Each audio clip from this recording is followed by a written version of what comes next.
If you're the owner of a cafe, but have to disguise yourself just to step into the place that bears your father's name, then something is definitely wrong. Gerard didn't come to supervise, he came to listen. And the first thing he noticed when he walked in wasn't the aroma of coffee, but the coldness in how staff treated customers. A cafe that once felt warm and welcoming now reeked of indifference, dismissive words, and burnt espresso. But amid that darkness there was still a glimmer, a new barista named Ava, calm, polite, doing her best even though no one around seemed to care. Gerard knew if he wanted to save his father's legacy, he'd have to start right where things were worst. Gerard turned off the rental car engine and sat still for a moment, gazing through the windshield at the cafe bearing his father's name. He looked again at the faded sign, the worn-out letters, the peeling paint, as if time and neglect were conspiring to erase a man's legacy. Branch number 4 out of 9. It used to be packed. On a Saturday morning like this, it should have been buzzing, but now just a few scattered customers, 2 of whom were walking out with frustration on their faces. Again, Gerard took a deep breath, pulled his cap low,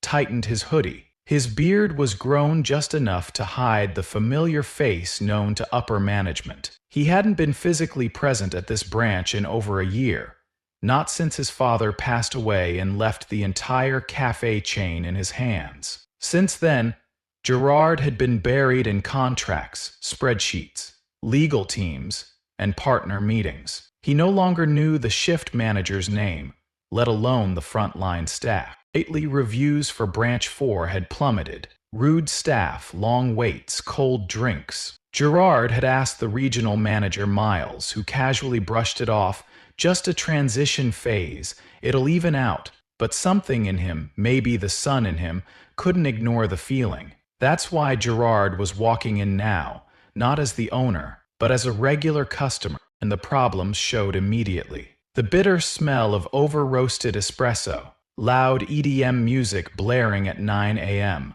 a sticky countertop coated with dried syrup, clearly uncleaned for days. He stood behind a woman fumbling for her wallet while holding a toddler. The barista, bleached hair, earbuds in, apron half worn, chewed gum as she glanced over. Deadpan. Next, when it was his turn, Gerard simply said, "Large black coffee." No response, just a tap on the screen, a handout for payment. He paid cash, took the cup, and quietly sat in the back corner. It was barely 9 a.m., but the cafe already felt empty, not in a peaceful way, but like it had been abandoned. Gerard took a sip, lukewarm, the taste bitter and worse than he feared. And then, from the shadowed corner near the staff hallway, Gerard heard laughter. Someone was mocking a customer, even throwing in veiled threats with open contempt. The more he listened, the more he realized the online reviews were right. It was worse than he thought. He gripped his coffee cup slightly, grounding himself.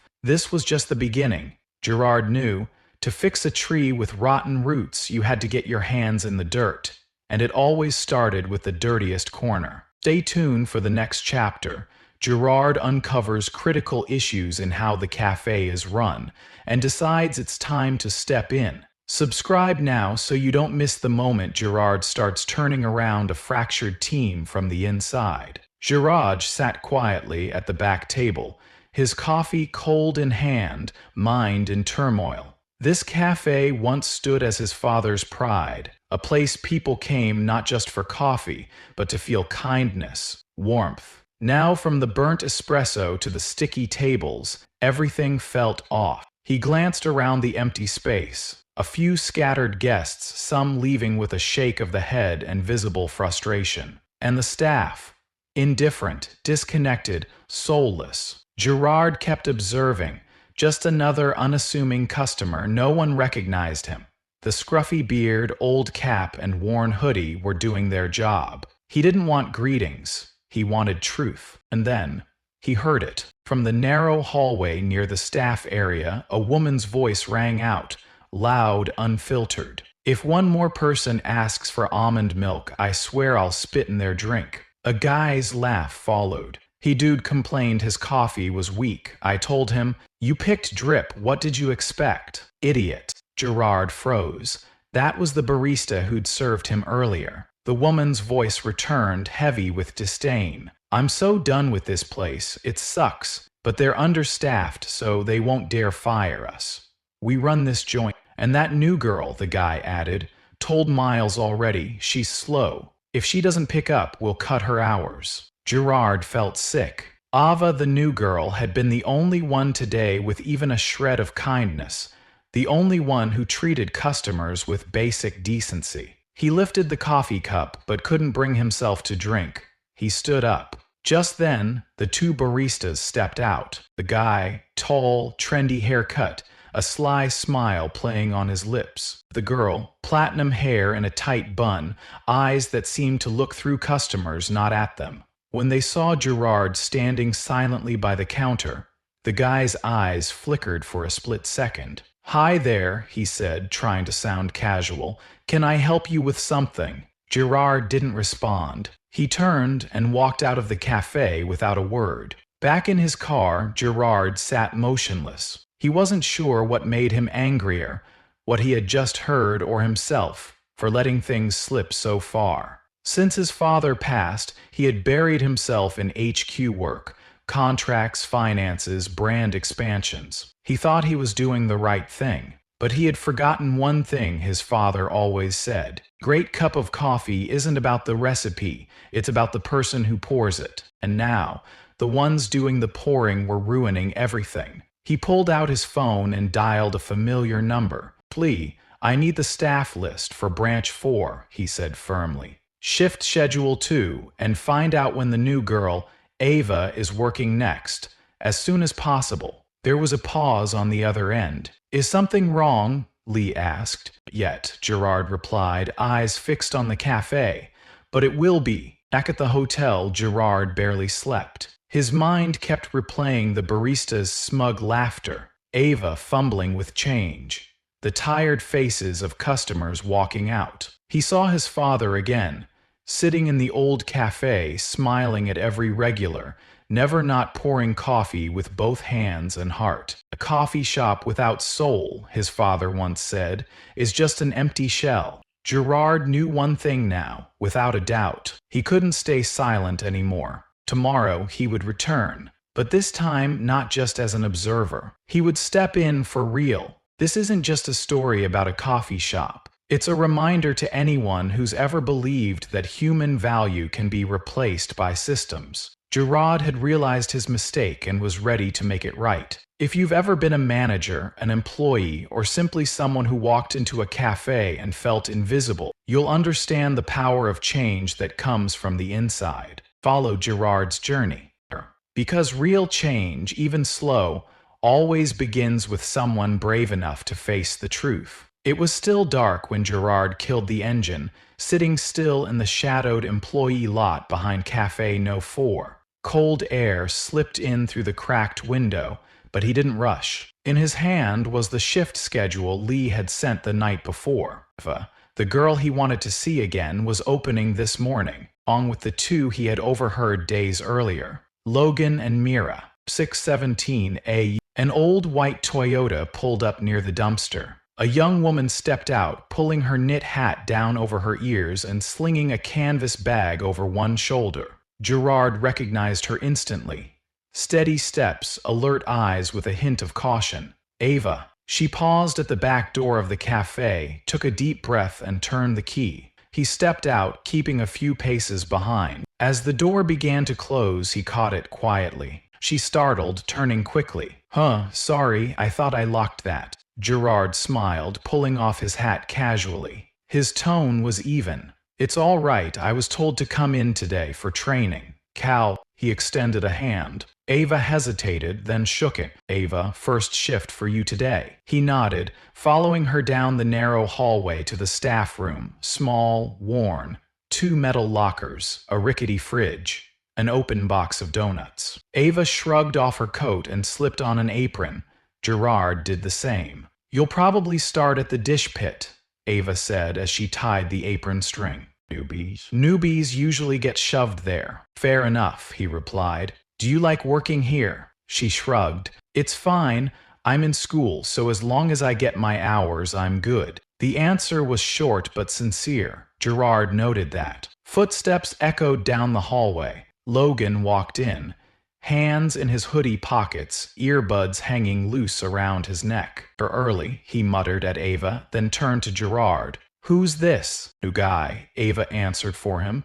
Name's Cal. Logan eyed Gerard from head to toe. This place is already packed. They keep sending new people. Ridiculous. Gerard just shrugged. Wasn't my call. Logan didn't respond. He grabbed an apron and pointed. A registered Cal dish pitch. Don't get in the way. No instructions, no greeting, just orders. Gerard followed Ava to the front. The cafe wasn't open yet, but prep had started. Mira, the platinum blonde barista, was fiddling with the grinder, not bothering to look up. Morning, Ava said quietly. Mira didn't respond, just twisted a knob and walked off as if no one had spoken. Gerard headed to the back. The sink was crooked, one leg missing. Milk jugs crusted with dried residue. A rag shoved in a torn plastic bin of cleaning supplies. The smell of drain water mixed with spoiled dairy. He started washing, steady, not slow, not rushed, partly to play the part, mostly to see the rot for himself. Ava worked quietly, not lightning fast but clearly diligent. She checked the pastry trays, wiped counters, arranged cups. But when Logan came out, the air shifted. He barked about every minor mistake, snapped at her pace, and cut her off mid-sentence with abrupt commands. By 7:15 IEM, the cafe opened. First customer, then another. Pressure built. Ava fumbled and poured the wrong topping. The customer complained. Logan snatched the cup from her, dumped it into the sink. Do it again. Sorry, ma'am. New staff, he smiled at the customer, then glared at Ava. She didn't reply, just started over, hands slightly trembling. Gerard watched from behind, eyes fixed. Everyone reacts differently under pressure. Ava didn't complain, didn't push back. She just kept going, tensing up and powering through. And that, more than anything, was what made Gerard angry. Not that she was weak, but that she was used to being treated this way. When Mira messed up a drink order and the customer gently asked about it, she snapped back with, "That's a cappuccino. If you want a latte, say it clearly next time." Gerard exhaled slowly. He didn't need to see more. This cafe wasn't just broken operationally. It was rotten at the core, in its attitude. And Ava, the smallest one there, was the one bearing its weight day after day. He dropped the rag, pulled out his phone, and quietly stepped into the staff room. "Lee," he said when the call connected, "get me the regional manager. Tell them to come tonight. We're closing this branch for 3 days. And arrange a meeting with Ava, somewhere outside the cafe." Lee was quiet for a moment. "Are you okay?" Gerard looked around the damp break room. A flickering light overhead, the moldy smell clinging to the air, and in his mind, an image of his father, the man who once wiped down every table before dusk. "Yet," he said, "but I will be. And the cafe will too." The central library was unusually quiet that evening.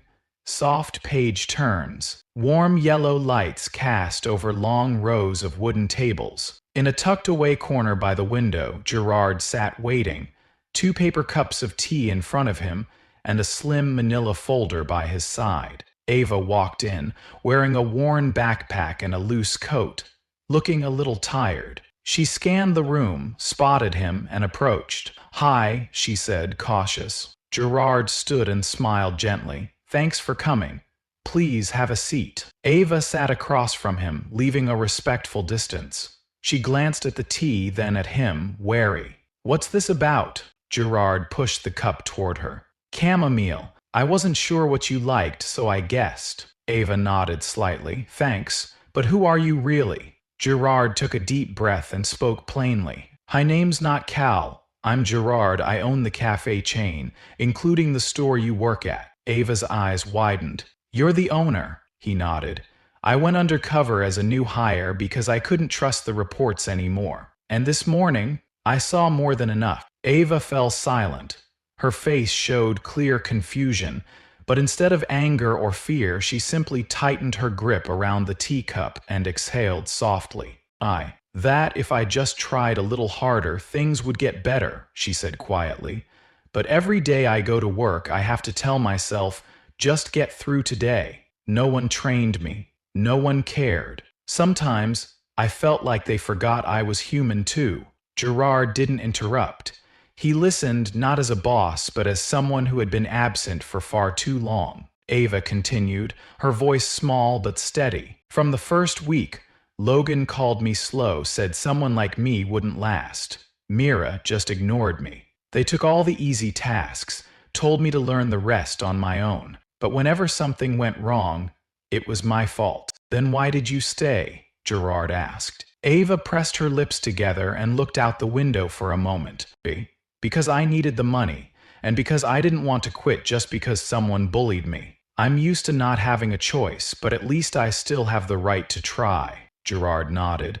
I understand and I see that effort. You don't realize it, but your calm and persistence in the middle of all that chaos, that's what helped me make my decision. Ava looked surprised. What decision? He pulled out the schedule, internal violation notes, and a customer feedback report from his folder. Starting tomorrow, the store will close for 3 days.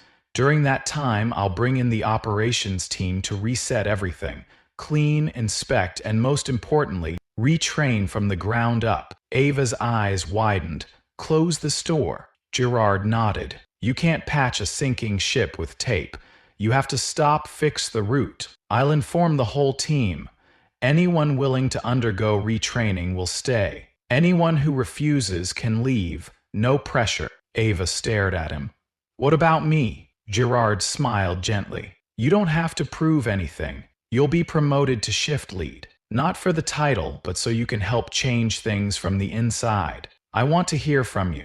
I want you to help rebuild the culture my father believed in, the one I had forgotten. Ava said nothing, perhaps searching for words, but in her eyes something had shifted, no longer just a passive employee, but someone who believed she might make a difference. You can say no if it's too much, Gerard added. If you're ready tomorrow 7 a.m. back door, we'll start again. Ava nodded slowly, eyes fixed on him. I'll be there. Gerard stood up, closed the folder. Good. And this time, you won't have to carry it alone. A sign reading, temporarily closed for staff retraining, was taped to the front glass door early that morning. Many regular customers passed by, pausing for a moment, glancing curiously before continuing on.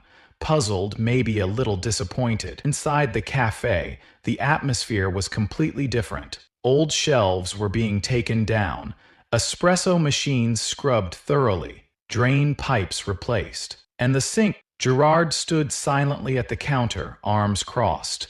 He didn't speak much, just observed every detail. Ava, on the other hand, was moving confidently. Neat jacket, hair tied back, task list in hand. She moved between teams, checking progress, offering quiet but firm guidance. Even those working with her for the first time could sense the confidence in her role as a leader. At 7:30 a.m. Mira arrived. She walked in, visibly confused by the transformed space. Clean, bright, professional. Her eyes scanned the room and landed on Gerard's. He gave a slight smile and nod. You're Mira, right? Gerard asked. Mira replied cautiously. I didn't know it was this big. That's okay, Gerard said calmly. Today is a new beginning. If you'd like to stay, you'll join the retraining with the rest. Mira nodded slowly. I'll give it a try. You don't have to be perfect, Gerard replied, genuinely willing to change. That's enough. 15 minutes later, Logan walked in, old hoodie, earbuds around his neck. He stopped at the doorway, scanning the room like trying to decide if this was a prank. It is this, he scoffed. Is this a cafe or a boot camp? Gerard stepped forward. Good morning, Logan. Today's the first day of our new system. Logan crossed his arms, narrowed his eyes. Heron let out a smile that was cut in a way. Then you're free to leave, Gerard said calmly, without tension. But if you choose to stay, you must fully participate in the retraining process and follow the new standards. No gray areas. Logan glanced at Ava. She's the new shift lead. Ava said nothing. She simply stood tall, meeting Logan's eyes, neither challenging nor afraid. Logan scoffed. Lovely teacher's pet gets a promotion. I'm sure the cafe's gonna thrive now. Gerard didn't flinch. Logan, this is your chance to start fresh. But if you don't believe in the new direction, I'll terminate your contract today. Logan pulled out his earbuds and nodded. Good, save the fake speeches. Then he turned and walked out without looking back. Silence settled for a few seconds. Mira looked at Ava, then at Gerard. Gerard spoke gently, and one is forced to change. But those who stay must rebuild together. Generally, by noon the first training session officially began. Ava stood in front of the remaining team. Mira, a part-timer named Teo, and a few staff from other branches brought in for support. In her hand was the new operations chart, a cleaning checklist, service standards, and customer interaction guidelines. Her voice wasn't loud, but it was clear. She explained each step, from greeting customers to drink prep protocols, from ingredient storage to how to handle complaints. At one point, Mira raised her hand. If a customer asks for something not on the menu, Ava replied without hesitation. Judgment, no mocking. We explain politely and suggest alternatives. Respect the customer first. Convenience comes second. Everyone nodded. Ava wasn't lecturing like a supervisor. She was sharing from experience, someone who had once been ignored, unsure who to ask for help. During the mock service drill, Ava guided Mira through making a proper cappuccino, then quietly adjusted Theo's posture at the counter. She didn't call out, just offered suggestions at the right time. That earned respect, not fear. Gerard quietly stood at the back, observing. He watched Ava grow more confident by the hour, noticed Mira asking more questions, taking more notes. Even Theo, who used to work silently, was now volunteering for extra tasks. In the afternoon, as the cleaning team finished installing the new sink and replacing the fridge, Gerard tapped lightly on the planning board. Ava, do you have time for a final check? She nodded, took the board, and reviewed each item. Looks good, but the weekend lunch break schedule needs tweaking. Otherwise, we might overlap shifts. Gerard smiled. Good catch. I'll add it to the checklist. Ava glanced around. I wonder if the others will come back tomorrow. Gerard answered slowly. Those who stay don't need to be the best, just willing to be better than they were yesterday. Ava nodded gently. Her face no longer carried the unease of a new hire. She was stepping into her new role. Not for the title, but because she understood. The one who dares to step up is the one who truly drives change. On the final morning before reopening, the cafe felt different. No more tired complaints, no dragging footsteps. Instead, there was the soft sound of sweeping, the coffee machine warming up, the quiet flipping of inventory sheets under Ava's hand. On the announcement board, next to the new shift schedule, a bold sentence had been pinned. To serve is an honor, not a task. That line was Ava's idea. Not a flashy slogan, but a truth she'd earned through her first 3 weeks, when no one guided her, and even a customer's thank you was shrugged off. Gerard nodded in agreement when she proposed posting it. He knew culture doesn't start with process, it starts with spirit. Ava stood before the remaining staff, just 4 people, including her, Mira, Theo, and a newly transferred team member. She didn't give a long speech, just emphasized 3 values: transparency, respect, responsibility. We don't have to be perfect, Ava said, her voice calm and clear, but we do have to be real. If you don't know something, ask. If you make a mistake, own it. If a customer isn't happy, listen first before you explain. Don't deflect. Mira spoke up, a little hesitant. If something's not right, are we allowed to say it? Gerard, who had been quietly standing in the back, stepped forward, just aloud. You must say it, because if no one speaks up, everything will fall back into the old ways. And that's what we can't let happen. The cafe went quiet for a few seconds, but it wasn't a heavy silence. It was the kind of stillness needed to let truth sink in. One by one, the staff nodded. The air felt lighter. Later, when everything was ready for the reopening the next morning, Gerard called Ava to the front door. In his hand was a small set of silver keys, clean and shining after being polished. He handed them to her without ceremony. "I could keep overseeing everything," Gerard said, "but it will never be as good as trusting the one who's actually here every day. From now on, this place is yours." Ava held the keys, pausing slightly. "I'll try my best to drive." Gerard replied with a small smile. "I keep doing what you've been doing. That's already the best." With no formal announcement, no speeches, just a clear gesture of trust, and for Ava it meant more than any title could. As the evening settled, the staff trickled out one by one after the final training session. Ava stayed behind to double-check everything: fridge temperature, water level in the espresso machine, stock of straws, napkins, cup labels. Everything was just right. Nothing extra, nothing missing. Just like her. Gerard stood in silence, taking it all in. The café wasn't luxurious. Simple wooden tables, a modest bar counter, plain white walls. But now it was spotless, aligned, in order. The space wasn't just cleaned, it felt renewed, filled with trust and a restored sense of purpose. Before leaving, Gerard turned to Ava and said quietly, "Tomorrow, when the first customer walks in, the first thing they'll notice won't be the smell of coffee or the convenience." Ava looked at him, waiting. "It'll be the energy. And truth is, this place now carries a whole new energy." She nodded. "And it will stay that way." He didn't need to hear more. Just a nod, a push of the wooden door, and a final glance back, knowing something had truly changed. Inside, the warm yellow lights cast just enough glow.